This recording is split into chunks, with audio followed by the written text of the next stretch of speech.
Professor Tourinho, o senhor acha que a nossa legislação impede a prisão em segunda instância do jeito que ela é hoje?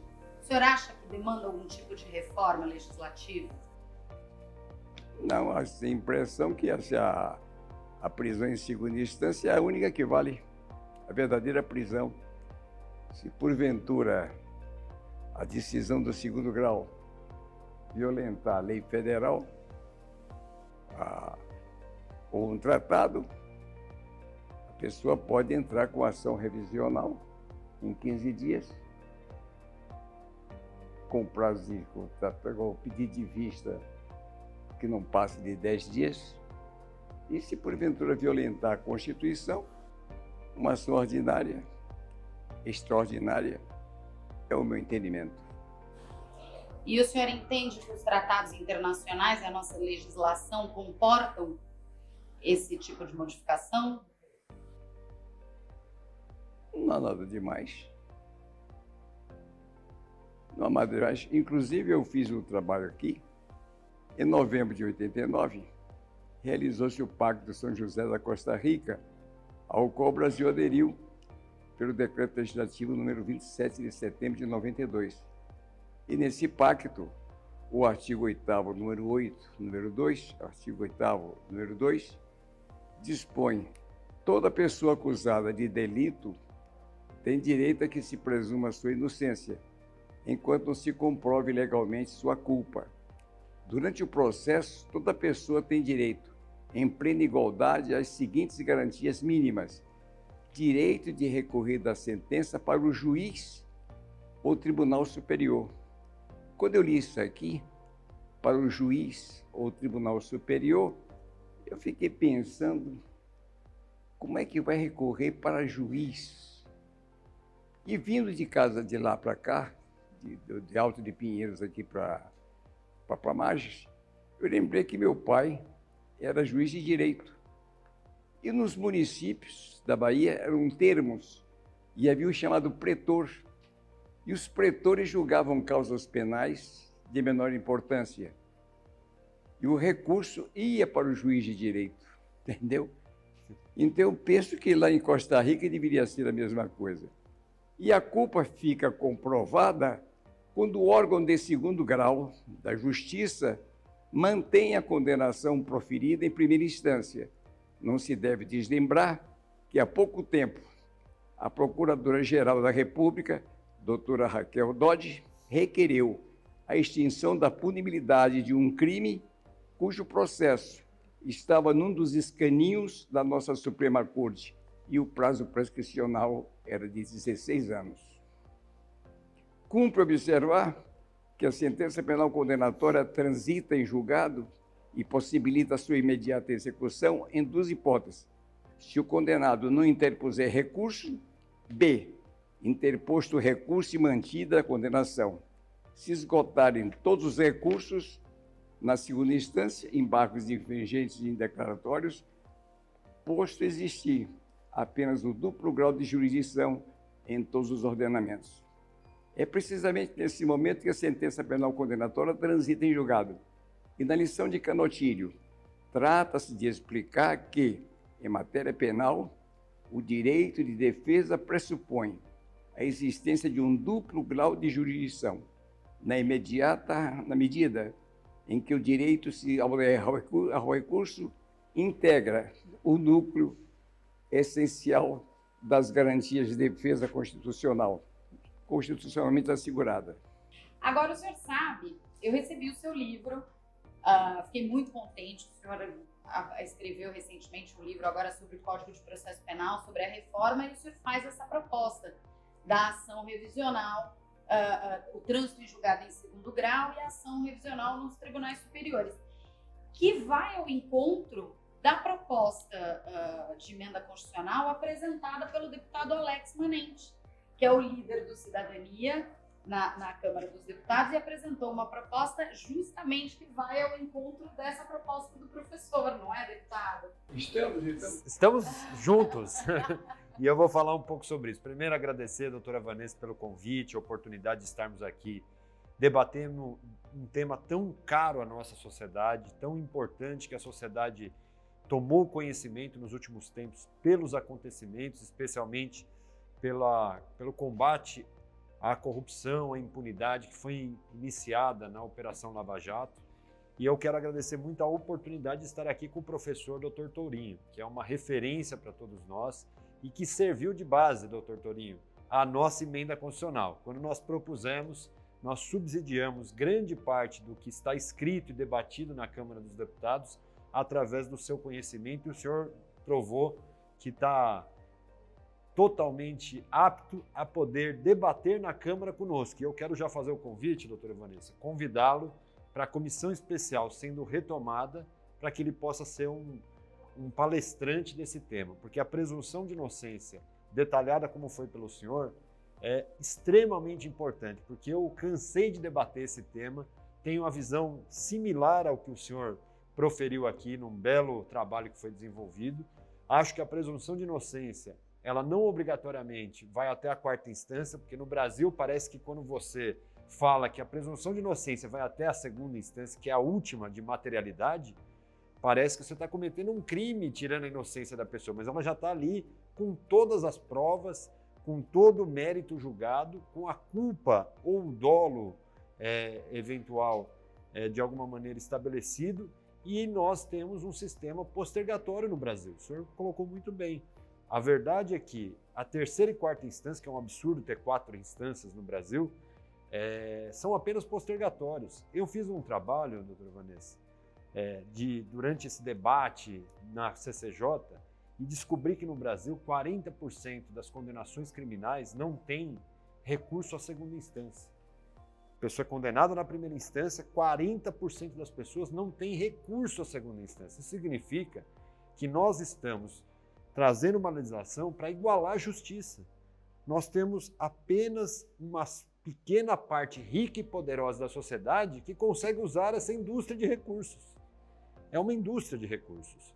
Postergatórios modifica menos de 1%, que pode ser muito bem vista pela ação revisional.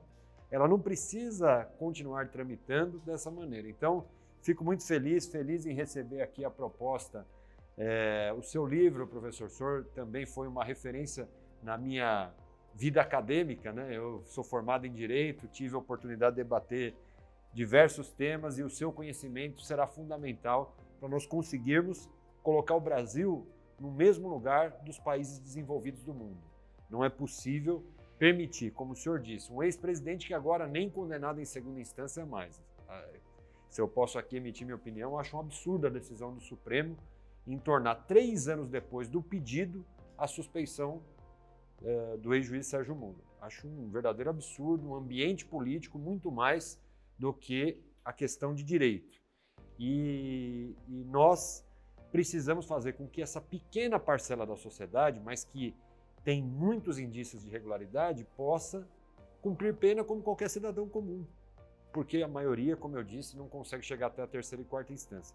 E tivemos um avanço importante, não ficamos apenas no aspecto criminal. Nós estamos trazendo, com essa emenda constitucional, o trânsito em julgado de todas as esferas para a segunda instância.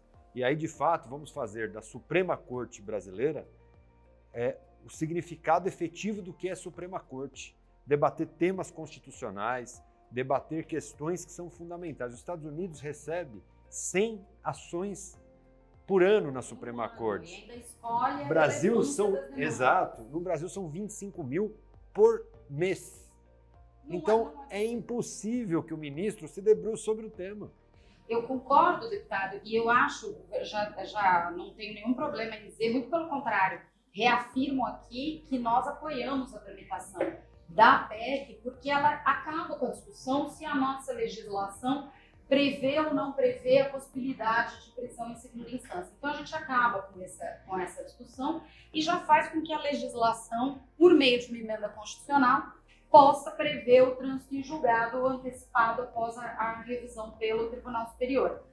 E o senhor vê que a gente está em boa companhia, né, deputado? O professor Tourinho é professor de todos nós. Mas Excelência, eu trato da presunção de inocência a partir do século XIV, hein? Pois é. Que é uma coisa importantíssima. Poucos tratam isso, porque é limitado no Brasil a um debate raso do que significa a presunção de inocência. Com aquelas ordalhas, os juízos de Deus, ordali no francês, ordio nos ingleses, ordal no alemão, né? Eles benziam um pão. O Papa mandava benzer um pedaço de pão duro e o suspeito era obrigado a engolir. Se não engolisse, morria. Ali era ali. Até que o Papa Inocêncio III aboliu as ordalhas e, por outro lado, criou para a Igreja o processo inquisitivo, o poder temporal, o secular e secular, os dois adotaram, menos os ingleses, que preferiram adotar a instituição do júri, né? O grande júri e o pequeno júri. Tá? Se o senhor aceitar o convite do deputado para ir falar na comissão especial, eu faço questão de acompanhá-lo até Brasília. Vamos fazer o convite conjunto, seria muito especial ter o senhor lá, e mesmo hoje com as possibilidades virtuais que existem, a gente pode fazer inclusive virtualmente essa participação, que certamente dará segurança para que os deputados acompanhem a votação dessa emenda fundamental. Qual a perspectiva, deputado? Nossa perspectiva é que em agosto nós possamos iniciar a leitura do relatório e a votação na comissão especial, que é o trâmite para mudar a Constituição, e no plenário a nossa expectativa é que logo na sequência, setembro, outubro, a gente possa votar nos 2 turnos. Eu tenho expectativa, doutora, e assim muito realista, passando a minha opinião realista, que nós precisamos do engajamento de todos. Essa é uma matéria que teve uma adesão popular muito grande no final de 2019, com a repercussão da modificação do entendimento do Supremo. Houve milhões de pessoas nas ruas manifestando e querendo aprovação. Isso fez com que a gente na CCJ tivesse uma votação expressiva. Foram 55 votos a 12 a favor da nossa emenda. Eu li. Então, por que ocorreu isso? Pela mobilização da sociedade. Os deputados me pegavam no corredor: nós precisamos votar, a população está cobrando, nós precisamos retomar isso. Eu não tenho dúvida que, se não tiver isso, nós teremos dificuldades de aprovar. Então, a mobilização, o engajamento e a priorização da sociedade no combate à impunidade, especialmente nesse caso, é fundamental para ter uma pressão efetiva e ter o resultado. Nós precisamos de um quórum qualificado no plenário. Então, 3/5, 308 votos. Se não tiver mobilização, é um tema difícil. Mas com a mobilização, eu tinha expectativa que antes da pandemia, nossos cálculos eram de 370 votos no plenário. Eu quero retomar esse sentimento para colocarmos de novo esse número e darmos essa resposta à sociedade. Nós modificamos agora, doutor Torinho, a lei de improbidade administrativa. Nós ampliamos os requisitos estabelecidos por lei do que é possível para improbidade administrativa, o que é requisito básico, que antes havia, de fato, uma situação muito subjetiva. Foi uma legislação importante para um determinado momento do país, que havia muito abuso, mas ela precisava, de fato, estabelecer requisitos, porque com o passar do tempo houve muita subjetividade para julgar o que era improbidade. E agora nós conseguimos deixar aí mais esclarecido o que de fato gera improbidade, que é o dano ao erário, é enriquecimento ilícito, é o dolo, e ampliamos a culpa dessas pessoas e as possibilidades de saída e minimizamos o erro formal, o erro de boa-fé, que não traz dano ao erário. Eu acho que foi um avanço que nós tivemos, apesar de ter sido votada recentemente. Eu acho que quando ela entrar em vigor, a hora que o Senado aprovar, ela será muito útil, inclusive para nós termos pessoas honestas no poder público. Quanto mais subjetiva era a legislação, menos as pessoas honestas queriam participar. Então nós precisamos resgatar os bons quadros do Brasil para o poder público, que é o poder público que movimenta a sociedade. Não tenho dúvida, a gente conversava até um pouco antes, a gente entende que o caminho do diálogo, o caminho da política é o caminho para implantar as reformas necessárias. Já tive a oportunidade de falar para o senhor, repito agora, que eu acho que a lei da improbidade que foi votada comporta alguns ajustes em relação ao prazo de investigação. Ele é muito curto, ele não é viável, e ao início do prazo prescricional. Mas eu tenho certeza que o parlamento vai debater essa questão com a seriedade que ela merece.